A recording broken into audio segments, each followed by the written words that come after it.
बिस्मिल्लाहिर्रहमानिर्रहीम। अस्सलाम वालेकुम नाज़रीन मोहतरम, आप देख रहे हैं आज तक न्यूज़ और मैं हूं समी। इससे पहले आप इस मिशन की 34 इकसा सुन चुके हैं और अब किस नंबर 35 मुलाहिजा फरमाएं। मैं उसे नीचे गिराकर उसकी टांगों से लिपट गया और दुर्गा ने भी उसके सर पर सैंडल बरसाने शुरू कर दिए थे। 5-6 आदमी दौड़ते हुए पार्किंग में पहुंच गए। लंबे तिरंगे 2 सिक्योरिटी गार्ड सबसे आगे थे। दोनों के हाथों में पिस्तौल थे। एक ने तो वहीं रुककर पिस्तौल उस गुंडे की खोपड़ी से लगा दी जिसे मैंने गिरफ्त में ले रखा था, और दूसरा अकबी दीवार की तरफ दौड़ा जहां दूसरा गुंडा दीवार पर चढ़ चुका था। गार्ड ने फायर कर दिया मगर वो गुंडा दीवार की दूसरी तरफ छलांग लगा चुका था। गार्ड भी दीवार पर चढ़ गया लेकिन फिर उतर कर वापिस आ गया। वो गुंडा शायद उस तरफ गली की तारीकी में गायब हो चुका था। दोनों सिक्योरिटी गार्ड ने पहले तो उस गुंडे की खूब अच्छी तरह धुनाई की जिसे मैंने पकड़ा था, फिर उसे दोनों तरफ से पकड़कर उठा दिया। होटल का मैनेजर भी इस हंगामे की इतला पर दौड़ता हुआ वहां पहुंच गया। वो फौरन ही दुर्गा की तरफ मुतवज्जो हो गया। दुर्गा की हालत काफी नागुफ्ता थी, लिबास फट गया था, बाल बिखर गए थे। क्या हुआ, ये कौन है? मैनेजर ने गुंडे की तरफ इशारा करते हुए पूछा जिसके नाक और मुंह से खून बह रहा था। मैं अपने दोस्त के साथ काफी पीकर वापस जा रही थी कि यहाँ इसने अपने और एक साथी के साथ हमारा रास्ता रोक लिया। दुर्गा ने बताया, ये लोग मुझे जबरदस्ती उठा ले जाना चाहते थे। मेरे ये दोस्त मुजाहमत ना करता तो वो अपने मकसद में जरूर कामयाब हो जाते। दूसरा कहाँ है? मैनेजर ने इस मर्तबा गार्ड से पूछा। वो भाग गया सर, एक गार्ड ने जवाब दिया। इसको इन श्रीमान ने पकड़ रखा था। उसने मेरी तरफ इशारा किया। ये गुंडे होटल में कैसे दाखिल हुए? मैनेजर बोला, हम लोग अंदर की ड्यूटी पर थे सर, ये तो बाहर वाले गार्ड्स बताएंगे कि ये अंदर कैसे आए थे। उस गार्ड ने जवाब दिया, ठीक है इसे अंदर ले चलो। मैनेजर ने कहा, फिर दुर्गा की तरफ देखते हुए बोला, आप भी तशरीफ लाइए दुर्गा देवी, जो कुछ भी हुआ मुझे उसका अफसोस है। हम लोग मैनेजर के दफ्तर में आ गए। जख्मी गुंडे को एक तरफ कालीन पर बिठा दिया गया। एक गार्ड उस पर पिस्तौल तान कर खड़ा हो गया। मेरा निचला ऊँट भी फट गया था जिससे खून रिस रहा था। मैनेजर ने अलमारी से फर्स्ट एड बॉक्स निकाला और मुझे कुर्सी पर बिठाकर मेरा ऊँट साफ करके बैंडेज लगा दी। दुर्गा एक कुर्सी पर बैठी अपनी कैफियत पर काबू पाने की कोशिश कर रही थी। उसकी साड़ी फट गई थी।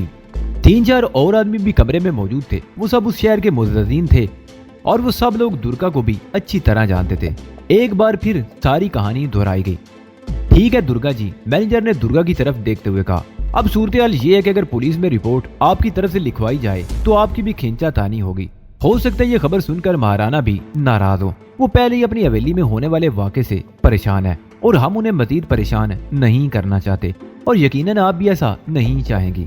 वो चंद लम्हों को खामोश हुआ, फिर बोला, ये कोई ऐसी मामूली बात नहीं कि जिसे नजरअंदाज कर दिया जाए। मैं फोन करके पुलिस को बुलवा लेता हूँ और बेहतर होगा कि इस मामले से पुलिस ही को निमटने दिया जाए।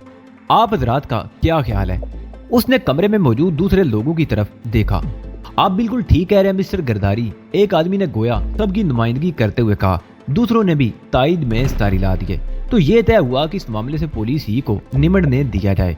मैनेजर गिरधारी ने इस मर्तबा दुर्गा की तरफ देखते हुए कहा, आप शांत रहिए दुर्गा देवी जी, इन लोगों को सजा जरूर मिलेगी। दुर्गा ने चंद लम्हों की खामोशी के बाद कहा, तो फिर मेरा और मेरे दोस्त का नाम नहीं आना चाहिए। आपको परेशानी से बचाने के लिए तो हमने ये सोचा है, मैनेजर ने कहा। वैसे आपने श्रीमान जी का तारुफ नहीं कराया। ये मेरी दीदी के देवर हैं, आज ही मकराना से आए हैं, अपने एक दोस्त के यहाँ ठहरे हुए हैं। ये पहली मर्तबा यहाँ आए हैं और आते ही ये दुर्घटना पेश हो गई। वेरी सैड, मैनेजर ने कहा, और एक बार फिर हम दोनों से उस वाक़े की माजरत करने लगा। फिर बोला, आप जाइए देवी जी, आपको आराम की जरूरत है। अगर आप पसंद करें तो मैं आपको 2 गनमैन आपके हमरा कर दूं। नहीं, इसकी जरूरत नहीं, मैंने कुर्सी से उठते हुए कहा। ऐसे 2-4 लोगों के लिए तो मैं अकेला ही काफी हूँ। दुर्गा ने कुर्सी छोड़ दी और उसके साथ ही मैनेजर और दूसरे लोग भी उठकर खड़े हो गए। सबने हाथ जोड़कर दुर्गा को प्रणाम किया। मैनेजर तो पार्किंग तक हमारे साथ आया था। वो बार बार मादरत कर रहा था। दुर्गा की हालत ऐसी नहीं थी कि वो गाड़ी चला सकती, इसलिए ड्राइविंग सीट मैंने संभाल ली और दुर्गा पैसेंजर सीट पर बैठ गई। मैं ज्यादा अच्छी ड्राइविंग नहीं जानता था मगर इतना अनाड़ी भी नहीं था। होटल की पार्किंग से गाड़ी निकालकर मैं सड़क पर ले आया और दुर्गा के कहने पर उसे बाईं तरफ मोड़ दिया। दुर्गा मुझे ऐसे रास्ते बता रही थी जहाँ ट्रैफिक ज्यादा नहीं था। वो अपनी सीट पर बार बार पैरों बदल रही थी। मुझे यकीन था कि उसे कुछ अंदरूनी चोटें लगी होंगी जिनमें गालिबन अब तकलीफ शुरू हो गई थी। एक मरतबा उसने पैरू बदला तो साड़ी का पल्लू ढुलक कर नीचे लटक गया। उस बाजार में दाखिल होते ही मैंने पहचान लिया। जब हवेली से अलग अलग निकले थे तो मैं यहीं से दुर्गा के साथ गाड़ी में बैठा था। मैंने कार की रफ्तार कम की तो दुर्गा बोल पड़ी, इस वक्त 10:30 बज रहे हैं, हमारी गली में सन्नाटा होगा, तुम्हें यहाँ उतरने की जरूरत नहीं, मेरे साथ ही चलो। मैंने गाड़ी आगे बढ़ा दी उस बाजार में ज्यादा राशन और अनाज की दुकानें थी। बहुत सी दुकानें बंद हो चुकी थी, इक्का दुक्का खुली हुई थी या निचले दर्जे के एक दो रेस्टोरेंट थे जहां पुरशोर आवाज में फिल्मी गानों के रिकॉर्ड चल रहे थे। दुर्गा के कहने पर मैंने कार दाईं तरफ एक कुशादा गली में मोड़ ली और 100 गज का फासला तय करके उसे एक बार फिर दाईं तरफ की गली में मोड़ दिया। दुर्गा ने ठीक ही कहा था। हवेली वाली गली में इस वक्त सन्नाटा था। मैंने फाटक के सामने कार रोककर हॉर्न बजाया। 2 मिनट बाद फाटक में एक मुरब्बा इंच की एक खिड़की से किसी ने झांक कर देखा और फिर फाटक खुल गया। मैं कार को अंदर लेता चला गया। फाटक सीता ने खोला था। गाड़ी अंदर दाखिल होते ही उसने फाटक बंद कर दिया और जिस वक्त मैं और दुर्गा कार से उतर रहे थे उसी वक्त गेट की तरफ से आती हुई सीता और लान से कल्पना भी हमारे करीब पहुंच गई थी। हमारी हालत देखकर वो दोनों उछल पड़ी। कल्पना के चेहरे पर तो हवाइयां सी उड़ने लगी थी। ये क्या हुआ दुर्गा देवी जी? सीता बारी बारी हमारी तरफ देखते हुए बोली। तुम तो ठीक हो ना? वो मुझे टटोलने लगी। ये सब क्या हुआ, कैसे हुआ? एक वक्त में सिर्फ एक ही सवाल का जवाब दिया जा सकता है, मैंने मुस्कुराने की कोशिश करते हुए कहा। मुस्कुराने की कोशिश में ऊंट की तकलीफ की वजह से मेरे मुंह से बेइख्तियार करा निकल गई। तुम्हारे पहले सवाल का जवाब ये है कि लफड़ा हो गया था और दूसरे सवालों का जवाब बाद में दिया जाएगा।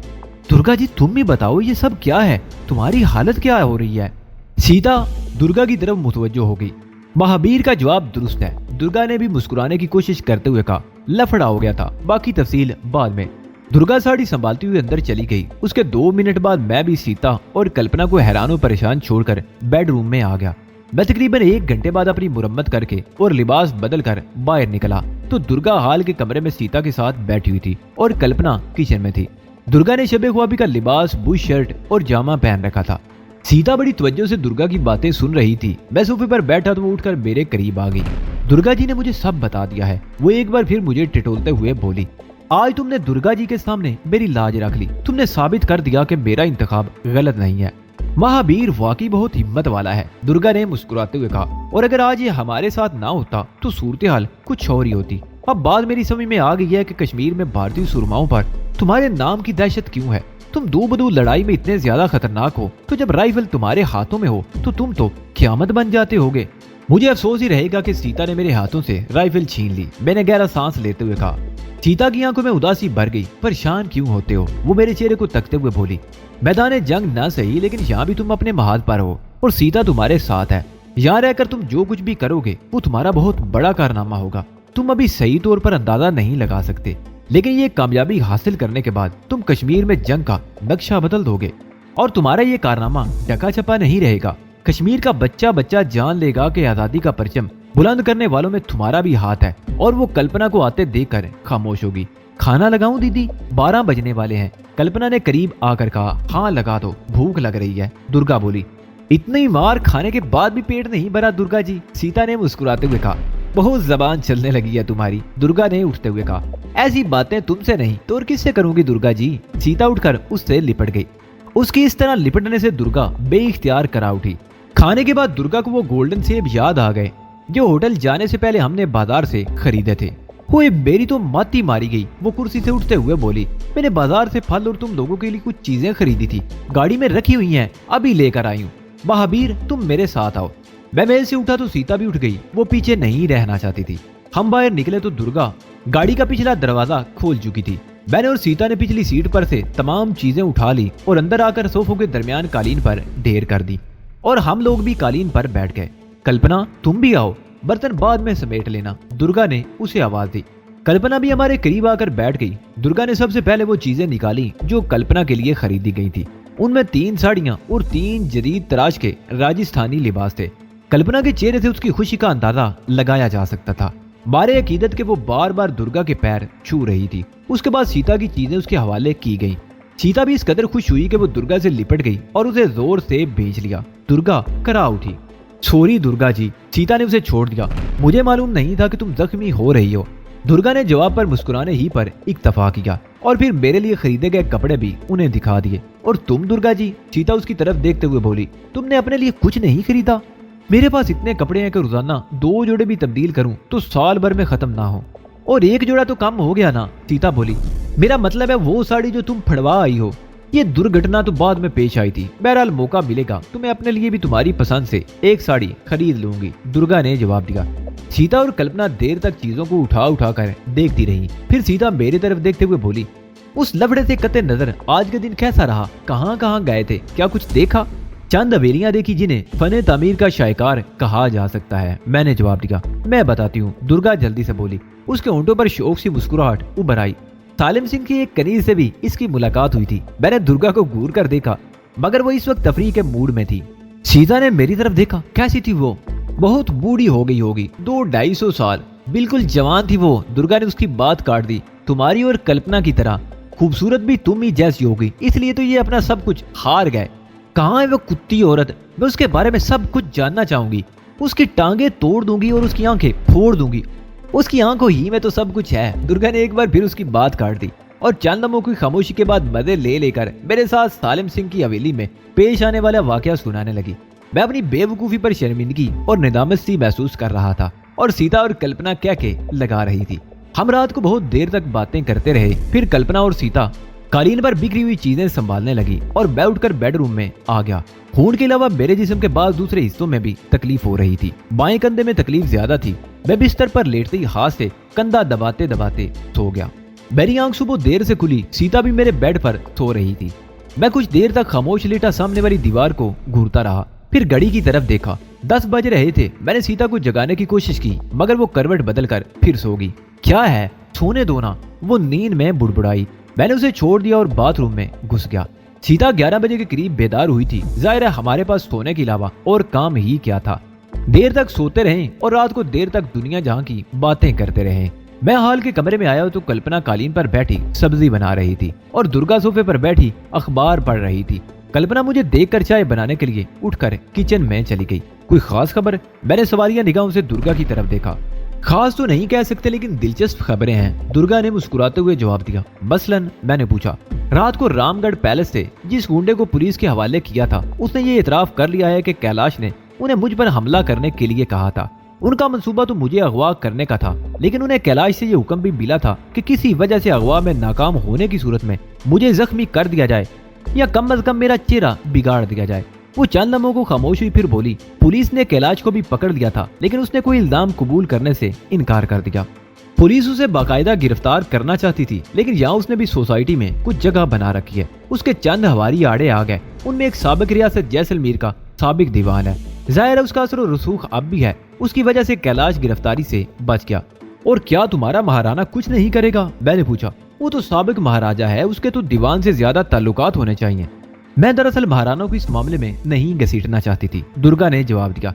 कैलाश अगरचे बहुत अरसे से मेरे रास्ते में आने की कोशिश कर रहा था, लेकिन मैंने महाराना को कभी कुछ नहीं बताया। लेकिन अब तो बात ही सामने आ गई है। महाराना को भी पता चल जाएगा और जाहिर है उसके पूछने पर मुझे सब कुछ बताना पड़ेगा। और महाराना खामोश नहीं बैठेगा। वो तो कैलाश को मच्छर की तरह चुटकी में मसल कर रख देगा। तुम्हें शुरू ही में महाराना को बता देना चाहिए था, मैंने कहा। उसी वक्त कैलाश का बंदोबस्त हो जाता तो बात यहाँ तक ना पहुंचती। नहीं, मैं नहीं चाहती थी कि कोई हंगामा हो, दुर्गा बोली। लेकिन बहरहाल इस मामले ने सर उठाया है तो कुछ करना ही पड़ेगा। कैलाश को अपने जुर्म की सजा भुगतनी पड़ेगी। वो समझता है कि उसने कुछ दौलत जमा कर ली है तो उसके अंदर बहुत शक्ति आ गई है। और दूसरे गुंडे का क्या हुआ? मैंने पूछा। वो पकड़ा गया या नहीं? नहीं, पुलिस उसे तलाश कर रही है, दुर्गा ने जवाब दिया। इसके अलावा एक और दिलचस्प खबर है। वो क्या? मैंने सवालिया निगाहों से उसकी तरफ देखा। अखबारात बड़े लोगों के बारे में स्कैंडल बनाने में मौके की तलाश में रहते हैं, दुर्गा ने मुस्कुराते हुए जवाब दिया। कल रात तुम मेरे साथ थे और तुमने गुंडों को मार मार कर लहूलुहान कर दिया था।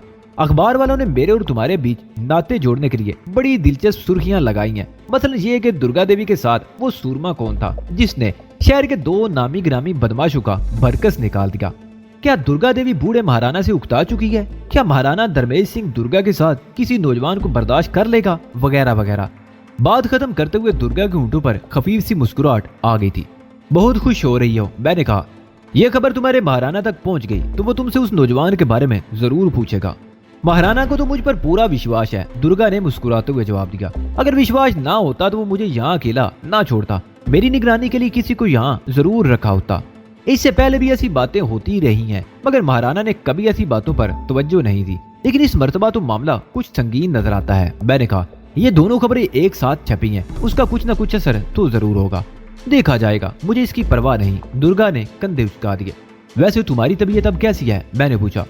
बड़ी जल्दी ख्याल आ गया, दुर्गा मुस्कुरा दी। तुम लोग तो सो गए थे, मगर मैं रात भर तकलीफ से कराती रही। सुबह 4 बजे के करीब मैंने कल्पना को जगाया। उसने कड़वे तेल में हल्दी मिलाकर मालिश की तो कुछ सुकून मिला। इसी दौरान कल्पना ने हम दोनों के लिए सामने काफी टेबल पर चाय रख दी और कालीन पर बैठकर दोबारा सब्जी बनाने लगी। सीता उस रोज दोपहर के खाने के बाद बेदार हुई थी। अगर उसे झिंझोड़ कर ना जगाया जाता तो वो शायद शाम तक सोती ही रहती। और फिर उसी रात 10 बजे के करीब जयपुर से सीता के पिताजी का फोन आ गया। मैं और सीता फोन के करीब ही बैठे हुए थे, मगर हम में से किसी ने फोन की तरफ हाथ नहीं बढ़ाया था। कॉल दुर्गा ने रिसीव की थी। वो 15-20 मिनट तक कल रात होटल में पेश आने वाले गुंडे के बारे में उनसे बात करती रही और फिर मैंने उसे ये कहते हुए सुना, महाराना वो मेरा आशिक नहीं, रिश्तेदार है, मकराना से आया हुआ है। मैं उसे खाना खिलाने के लिए होटल ले गई थी। जी नहीं, वो अपने एक दोस्त के यहाँ ठहरा हुआ है। ये अखबार वाले तो ऐसे ही हैं, इन्हें तो अखबार बेचना है। तुम्हारे बारे में भी तो कई बार ऐसी बातें लिख चुके हैं। हाँ, मैं समझ रही हूँ, ठीक है। हवेली वाले मामले में मुझे कोई ज्यादा जानकारी नहीं है, बस अखबार ही से पता चलता है। वैसे मुझे विश्वास है कि पुलिस कुछ नहीं कर सकेगी और ये मामला ठप हो जाएगा। हाँ जी ठीक है, जय राम जी की। उसने रिसीवर रख दिया। सीता और बैस सवालिया निगाहों से उसकी तरफ देखने लगे। तुम्हारे पिताजी भी किसी के पीछे पड़ जाए तो उसे छोड़ते नहीं, उसने सीता की तरफ देखते हुए कहा। पहले तो वो कैलाश को जान से मार डालने की बात कर रहे थे, फिर कहने लगे कि उसे शहर से ही निकलवा देंगे। इस किस्म के लोगों को तो वाकई शहर से नहीं, दुनिया ही से निकाल देना चाहिए। सीता ने अपने बाप की हिमायत की। मैंने खामोश रहना ही मुनासिब समझा। वो दोनों देर तक उस मौजू पर बात करती रही। 3-4 रोज गुजर गए। हम लोग अमली तौर पर हवेली के कैदी बनकर रह गए थे। दुर्गा ही वो वाहिद हस्ती थी जिसका हवेली के बाहर आना जाना था। कल्पना इसलिए बाहर नहीं जा सकती थी कि वो मामला अभी तक दबा हुआ था। गंगू अभी तक मफरूर था, या तो वो शहर से भाग गया था या शहर ही में किसी जगह छुपा हुआ था और पुलिस उसे तलाश करने में नाकाम रही थी। रामचंद धोबी और बूढ़ा ठाकुर जाहिर उस शहर में थे। ये अंदेशा बहरहाल मौजूद था कि अगर कल्पना हवेली से बाहर निकली तो देख ना ली जाए।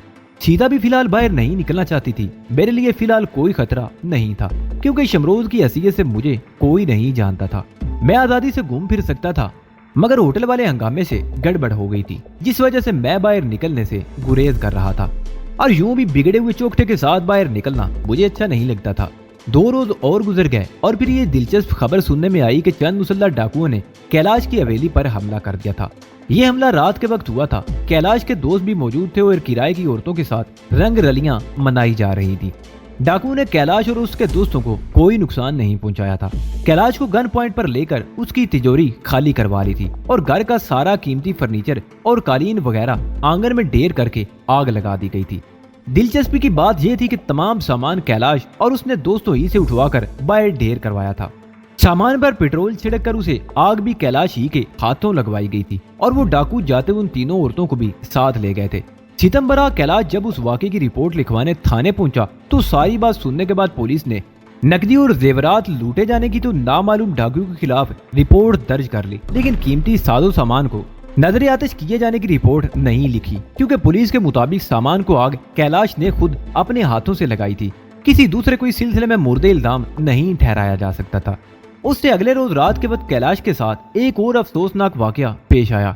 बाद नामालूम लोगों ने उसके दफ्तर का ताला तोड़कर तमाम फर्नीचर और फाइलें वगैरह बाहर निकालकर आग लगा दी थी। हमें गुफ्तगू के लिए एक नया मौजू मिल गया था। मुमकिन है लोग इन वारदातों को पुरअसरार समझ रहे हों, लेकिन हमारे लिए इसमें कोई पुरअसरारियत नहीं थी। सीता के पिताजी ने यह तय कर लिया था कि उसको उसकी गुस्ताखी की सजा जरूर देंगे और उसे इस शहर से भागने पर मजबूर कर देंगे, और महाराणा धर्मेश सिंह के इस मंसूबे पर अमल शुरू हो चुका था। मेरा चौकठा ठीक हो गया था और कोई तकलीफ भी नहीं रही थी। और फिर उस रोज मैं एक बार फिर हवेली से निकलने का फैसला करने लगा। मैं अपने साथ कल्पना को भी ले जाना चाहता था। कल्पना जिंदगी भर तो हवेली में कैद होकर नहीं रह सकती थी। मैं चाहता था उसे लेकर बाहर निकलूं, वो किसी की नजरों में आए और जो होना है वो हो जाए। सर पर तलवार लटकी हुई थी, इससे तो निजात मिल जाएगी। सीता और दुर्गा मेरी इस तजवीज से मुत्तफिक थी, लेकिन कल्पना के चेहरे पर हवाइयां सी उड़ने लगी थी। लेकिन बहरहाल वो मेरे साथ जाने को तैयार होगी। कल्पना ने नए कपड़ों में से एक जोड़ा पहना, चोली, घाघरा और चुनरी। इस लिबास में वाकई ही वो बहुत हसीन लग रही थी। चुनरी आजकल सिर्फ फैशन के तौर पर इस्तेमाल होती थी, लेकिन उसका एक फायदा ये भी था कि उससे घूंघट निकालकर चेहरा छुपाया जा सकता था। हम जब खुफिया रास्ते से पिछले मकान में आए तो सीता भी हमारे साथ थी। वो हमारी तरफ देखकर बार बार मुस्कुरा रही थी। वापिस आओगे ना? उसने मेरी तरफ झुकते हुए सरगोशी की। क्या मतलब? मैंने उससे घूरा। क्या तुम समझती हो कि मैं कहीं भाग जाऊंगा? कोई भरोसा नहीं। सीता मुस्कुराई। कल्पना बहुत हसीन लड़की है, इसके लिए एक दिन भी हो चुका है। क्या पता तुम इसे लेकर कहीं भाग ही जाओ और मैं यहाँ बैठी तुम्हारा इंतजार करती रहूं। अगर कभी भागने की जरूरत पेश आई तो तुम भी मेरे साथ होगी, फिक्र मत करो, मैंने कहा। हम दरवाजा खोलकर पिछली गली में निकल आए। सीता उस वक्त तक दरवाजे में खड़ी रही जब तक हम गली से निकलकर बाजार का मोड़ नहीं घूम गए। कुछ दूर तक हम पैदल चलते रहे, फिर मैंने एक टैक्सी रुकवा ली और हम दोनों पिछली सीट पर बैठ गए। कहाँ जाना है महाराज? ड्राइवर ने अपने सामने लगा हुआ आईना दुरुस्त करते हुए कहा। कहीं भी ले चलो भैया, मैंने जवाब दिया। हम तो इस शहर में नए आए हैं, सैरो तफरी करने, जहाँ दिल चाहे ले चलो। पनोड़ी की हवेलियाँ वो सब हम देख चुके हैं, मैंने ड्राइवर की बात काट दी। किसी तफरी की जगह ले चलो, घूमने फिरने की जगह। समझ गया महाराज, आपको सैर करनी है, ड्राइवर ने कहते हुए टैक्सी आगे बढ़ा दी। टैक्सी शहर की मुख्तलिफ सड़कों पर हल्की रफ्तार से दौड़ती रही और ड्राइवर किसी माहिर गाइड की तरह रास्तों और इमारतों के बारे में हमारी मालूमात में इजाफा करता रहा। उसने कई मरतबा किसी इमारत या किसी चौक पर टैक्सी रोकी थी और उन जगहों के बारे में बड़ी तफसील से बताया था और मिलाकर शहर के मुख्तलिफ इलाके घुमाने के बाद वो हमें अमर सागर ले गया। ये वसीउ अरीज इलाका तालाबों, छोटी छोटी मसनूई झीलों, कुओं और खूबसूरत छतरियों पर मुश्तमिल था। कई खूबसूरत पार्क थे। ये छतरियां दरअसल राजाओं महाराजाओं की समाधियां थी। खूबसूरत कब्रिस्तान, जिस जगह किसी राजा की चीता जलाई गई थी, वहाँ चबूतरा बनाकर खूबसूरत बारह धरी और उसके ऊपर नहायत खूबसूरत छतरी बना दी गई थी। लातादाद छतरियां थी और ये छतरियां यानी राजों महाराजों का कब्रिस्तान लोगों के लिए एक बेहतरीन तफरीहगाह बन गई थी। हम बहुत देर तक मुख्तलिफ जगहों पर घूमते रहे। कल्पना चुनरी का घूंघट निकाले मेरे साथ जुड़कर चल रही थी। बाद लोग मुस्कुरा कर हमारी तरफ देख रहे थे। हम एक पार्क में बेंच पर बैठ गए। बड़ी चहल पहल और रौनक थी। मैंने एक ठेले से चाट मंगवा ली। ये चाट खाने के लिए कल्पना को घूंघट उठाना पड़ा और इसी दौरान एक पारसी जोड़ा हमारे करीब आकर बैठ गया। ये लोग मुंबई से आए हुए थे। मर्द की उम्र 50 और औरत की 45 के लगभग थी। नई नई शादी हुई है। औरत ने पहले कल्पना और फिर मेरी तरफ देखते हुए कहा। कल्पना का चेहरा सुर्ख हो गया। उसने कनखियों से मेरी तरफ देखा। मैंने पारसी औरत की तरफ देखते हुए इस बात में सर हिला दिया। अच्छी जोड़ी है, नजर ना लगे, पारसी औरत ने मुस्कुरा कर कहा। हम तकरीबन 1 घंटा वहाँ बैठे रहे और फिर उठकर एक तरफ कूद चल दिए। सूरज गुरूब होने वाला था। चहल पहल में कोई फर्क नहीं आया था।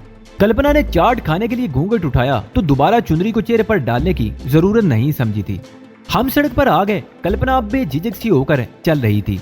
मेरा ख्याल था कि दूर तक पैदल चला जाए, लेकिन एक खाली टैक्सी हमारे करीब आकर रुक गई। मैंने पैदल चलने का इरादा मुलतवी कर दिया। वैसे भी इन पार्कों में छतरियों और कुओं और तालाबों में घूम घूम कर कल्पना थक गई थी और मेरा ख्याल था कि शहर के किसी अच्छे रेस्टोरेंट में बैठकर कॉफी या चाय पिए और फिर हवेली का रुख करें। मैंने दरवाजा खोलकर कल्पना को बैठने का इशारा किया। वो सीट पर बैठकर दूसरी तरफ चिरकने लगी। मैं टैक्सी में बैठने के लिए झुका ही था कि न जाने किस तरफ से एक आदमी मेरे ऊपर आ गिरा। उस आदमी ने मुझे पकड़कर एक तरफ खींचा, पेट पर जोरदार घुंसा मारा और जोरदार धक्का देकर गिरा दिया। टैक्सी इसी दौरान हरकत में आ चुकी थी। दरवाजा खुला हुआ ही था। मुझे धक्का देने वाला शख्स दौड़ता हुआ टैक्सी में बैठ गया। दरवाजा धड़ से बंद हुआ और टैक्सी की रफ्तार एकदम तेज हो गई। मैंने कल्पना की चीख भी सुनी थी। मैं एकदम बदहवास हो गया। मुझे तवक्को नहीं थी कि मेरे साथ इस किस्म का कोई वाकया पेश आ सकता है, क्योंकि ये कोई सुनसान और वीरान जगह नहीं थी, तफरीह थी। सड़क पर 20 लोग खड़े थे और इतने लोगों की मौजूदगी में किसी लड़की को छीन कर ले जाने की कोशिश करना वाकई ही हिम्मत का काम थी। लेकिन मुझसे कुछ छीन लेना कोई मामूली बात न थी। अभी चंद रोज पहले ही तो ऐसी कोशिश में 2 गुंडे मेरे हाथों अपना भरता बनवा चुके थे। मैं एक झटके से उठ खड़ा हुआ। टैक्सी बहुत दूर निकल चुकी थी। लोग अजीब सी नजरों से मेरी तरफ देख रहे थे। मैंने इधर उधर देखा। एक आदमी मोटरसाइकिल स्टार्ट कर रहा था। उसके करीब शायद उसकी बीवी खड़ी थी। मैं दौड़कर उसके करीब पहुंच गया। भाई साहब प्लीज, मैंने समाजत की। गुंडे मेरी पत्नी को उठाकर ले गए हैं। मोटरसाइकिल मुझे दे दें। वादा करता हूँ कि 1 घंटे से पहले इस जगह वापस आऊंगा। वो कोई शरीफ आदमी था। उसने मोटरसाइकिल मेरे हवाले कर दी। मोटरसाइकिल स्टार्ट हो चुकी थी। मैंने सीट पर बैठते ही हैंडल संभाला और पैर से गियर बदलते हुए एक्सीलेटर ग्रिप घुमा दी। मुझे कश्मीर के पहाड़ों में मोटरसाइकिल चलाने का तजर्बा था और ये तो हमवार सड़क थी। ट्रैफिक भी ज्यादा न थी। मैं मोटरसाइकिल की रफ्तार बढ़ाता चला गया। वो टैक्सी आगे वाले चौक से बाईं तरफ घूम चुकी थी। उस चौक पर पहुंचकर मैंने भी मोटरसाइकिल उसी तरफ मोड़ दी। उस तरफ ट्रैफिक कुछ और कम था। मेरे और टैक्सी के दरमियान तकरीबन 200 गज का फासला था। मैं बाइक की रफ्तार बढ़ाता चला गया। टैक्सी एक और सड़क पर घूम गई और मुझे अंदाजा लगाने में दुश्वारी पेश न आई कि ये सड़क शहर से बाहर जाने वाली थी। आबादी बदतदरीज कम होती जा रही थी और सामने बहुत दूर पहाड़ियां नजर आ रही थी। मेरे और टैक्सी के दरमियान फासला भी बदतदरीज कम होता जा रहा था। आबादी अब पीछे रह गई थी। सड़क से हटकर दूर दूर तक इक्का दुक्का छोटी इमारतें या अहाते नजर आ रहे थे। वो टैक्सी सड़क से उतरकर एक ऐसी इमारत के सामने रुक गई जिसका गिर्द बहुत लंबा चौड़ा अहाता था। टैक्सी रुकते ही पहले ड्राइवर नीचे उतरा और फिर दूसरे आदमी ने नीचे उतरकर कल्पना को बाहर खींच लिया और उसे घसीटते हुए अहाते के फाटक की तरफ दौड़ने लगा। कल्पना चीखते हुए मुजाहमत कर रही थी। अहाते का लकड़ी का फाटक टूटा हुआ था। वो लोग फाटक में दाखिल हो चुके थे। मैंने मोटरसाइकिल फाटक के सामने रोक दी और उसे छोड़कर दौड़ता हुआ फाटक में दाखिल हो गया। एक तरफ बहुत लंबा चौड़ा शेड बना हुआ था जिसके सामने बड़े बड़े पीले पत्थरों के अंबार लगे हुए थे। शेड के साथ एक मुख्तसर सी इमारत थी और वो दोनों गुंडे कल्पना को उस इमारत में ही ले जाने की कोशिश कर रहे थे। ये अंदाजा तो मैंने फाटक में दाखिल होते ही लगा लिया था कि वो इमारत वीरान थी और मुझे ये अंदाजा लगाने में दुश्वारी पेश नहीं आई कि उस शेड में भी कभी पत्थर काटने और तराशने की मशीनें लगी हुई होंगी। उन दोनों में से किसी के पास रिवाल्वर या पिस्तौल जैसा कोई हथियार न था। अगर होता तो मुझे रास्ते ही में गिराने की कोशिश की जाती या अब करीब आने से रोका जाता। वो मुझे बड़ी आसानी से गोली का निशाना बना सकते थे, लेकिन उसके पास रिवाल्वर या पिस्तौल नहीं था। एक गुंडा कल्पना को खींचते हुए वीरान इमारत के अंदर ले जाने की कोशिश कर रहा था, जबकि ड्राइवर ने लंबे फल वाला चाकू निकाल लिया और मुझे रोकने के लिए तन कर खड़ा हो गया। मैं दूर ही से किसी ताकतवर स्प्रिंग की तरह उछला और हवा में उड़ता हुआ उसके ऊपर जा गिरा। मेरा एक पैर उसके मुंह पर और दूसरा उसके सर पर लगा। वो चीखता हुआ पुष्ट के बल गिरा। उसका सर एक पत्थर से टकराया। उसके मुंह से निकलने वाली दूसरी चीख बड़ी खौफनाक थी। उसकी खोपड़ी पत्थर से टकराकर पाश पाश हो गई थी। मैं भी उसके करीब ही खड़ा था, लेकिन दूसरे ही लम्हे उठकर उस बदमाश की तरफ लपका जो कल्पना को खींचता हुआ इमारत की सीढ़ियों के करीब पहुंच चुका था। इमारत एक ऊंचे चबूतरे पर बनी हुई थी और पत्थर की 4 कुशादा सीढ़ियां थी। कल्पना एक सीढ़ी पर अड़ गई और वो शख्स उसे ऊपर खींचने की कोशिश कर रहा था। उसने शायद अपने साथी का अंजाम देख लिया था। वो कल्पना को छोड़कर शेड की तरफ भाग खड़ा हुआ। मैंने भी उसके पीछे दौड़ लगा दी। उसी वक्त कल्पना की चीखती हुई आवाज मेरी समाज से टकराई। महावीर, पकड़ लो इसे, मार डालो। ये रामचंद धोबी है, इसने मेरी माँ को मार डाला था, मार दो इसे। तो वो रामचंद धोबी था। पहले तो मैं यही समझा था कि उस रात होटल में जो गुंडा मेरे हाथों पीट कर भाग गया था ये उसके साथी होंगे, लेकिन मामला कुछ और निकला था। सूरज गुरूब हो चुका था और शाम का अंधेरा फैल रहा था। रामचंद धोबी शेड में बड़े बड़े पत्थरों के पीछे छुपने की कोशिश कर रहा था, लेकिन मैंने उसकी गर्दन दबोच ली और उसे मारता हुआ खुली जगह पर ले आया। मैंने उसे संभलने का मौका नहीं दिया, बल्कि उसे दबोच लिया। तुम समझते थे कि इस तरह कल्पना को ले दौड़ोगे, मैंने उसका गला दबाते हुए कहा। तुमने इसकी माँ को मार डाला था और इसकी जिंदगी भी बर्बाद करने की कोशिश की थी। तुम इंसान नहीं, भेड़िए हो और तुम्हें जीने का कोई अधिकार नहीं है। तुम्हारी शामित ही आई थी जो उस वक्त तुमने कल्पना को अगवा करने की कोशिश की थी। गंगू कहाँ है? जल्दी बताओ वरना तुम्हारा गला घोंट दूंगा। बताता हूँ। रामचंद धोबी के हल्क से गुटी गुटी सी आवाज निकली। मैंने उसके गले पर गिरफ्त ढीली कर दी। वो रामचंद धोबी बोला। वो राम ड्यूडे में वाकई काली के पुराने मंदिर में छुपा हुआ है। और वो बूढ़ा ठाकुर वो कहाँ है? मैंने पूछा। वो अपनी हवेली में है, रामचंद धोबी ने जवाब दिया। वो दोनों तो पुलिस की गिरफ्त में आ ही जाएंगे, मगर तुम्हें पुलिस के हवाले नहीं किया जाएगा। तुम कल्पना की माँ के हत्यारे हो, इसकी सजा तुम्हें हम देंगे। रामचंद धोबी ने अचानक ही मुझे पैरों से धकेल कर पीछे गिराना चाहा, लेकिन मैं फौरन ही संभल गया और ये देखकर हैरान ही रह गया, क्योंकि कल्पना एक तरफ खड़ी रामचंद धोबी को देख रही थी जिसका सर कुचला जा चुका था। कल्पना ने उसके सर पर जो पत्थर मारा था वो भी उसके करीब ही पड़ा था और खून से वो तर हो चुका था। कल्पना ने बड़ी हिम्मत से काम लिया था। वो एक बड़ा सा पत्थर उठाए मौके की ताक में थी और फिर मौका मिलते ही उसने वार कर दिया था। वो उसकी मां का कातिल था और उसने बदला ले लिया था और अब वो एक तरफ खड़ी दहशत ज़दा सी नजरों से रामचंद धोबी की लाश को देख रही थी। मैं कल्पना की तरफ बढ़ा तो वो दौड़कर मुझसे लिपट गई। वो किसी अनजाने खौफ से थर थर कांप रही थी। मैंने उसे अपनी बाहों में समेट लिया और उसका कंधा थपथपाने लगा। डरो नहीं, मैं उसे तसल्ली दे रहा था, सब ठीक हो जाएगा। 10-12 मिनट बाद ही कल्पना अपने खौफ पर काबू पा चुकी थी। उस वक्त अंधेरा कुछ गहरा हो गया था। मैं कल्पना का हाथ पकड़कर इहाते से बाहर ले आया। मोटरसाइकिल रेत पर गिरी हुई थी। मैंने उठाकर किक लगाते हुए इंजन स्टार्ट किया और कल्पना को अपने पीछे बिठा लिया। वो पहली मर्तबा मोटरसाइकिल पर बैठी थी। उसने मर्दों की तरह एक पैर एक तरफ और दूसरा दूसरी तरफ रखा था। उसने मेरे साथ चिमटकर दोनों बाहें मेरे सीने पर लपेट ली थी।